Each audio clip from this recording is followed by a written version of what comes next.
2008, I was contacted by some colleagues who have been long-time Haida Gwaii residents and basically said that they were interested in putting together a program of university courses that would be run in Haida Gwaii that would draw people from university students to come there to take these, but would also be available for local residents to give them a way to tap into post-secondary education without having to go down south, and would frankly be sort of an economic driver of the community during the winter when there isn't a lot of tourism there.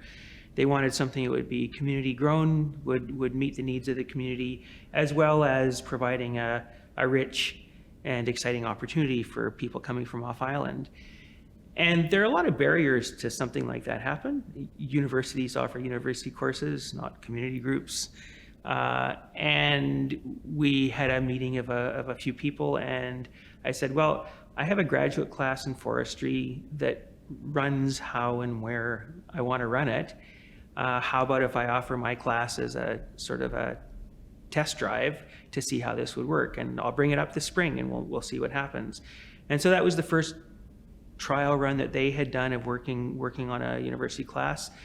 It's a class that I had been running as a field class for about 12 years at that point, that has always been a super popular class, and for me has been like, it's an opportunity to get out with a bunch of students for a few weeks in the springtime and talk to people on the ground. It's a great chance to keep in touch with things.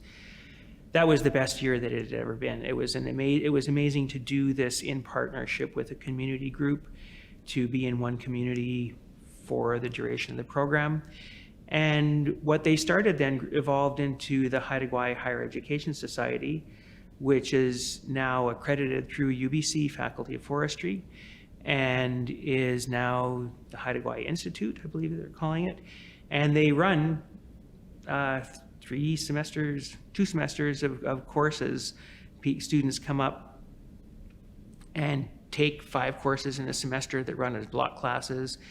And just about every year since then, I've come up and done volunteer teaching in temperate rainforest ecology and management class that Andy McKinnon, formerly of the Ministry of Forests, now retired, and Sari Saunders, also with Ministry of Forests, were kind of the leads on, and Andy was the lead on that.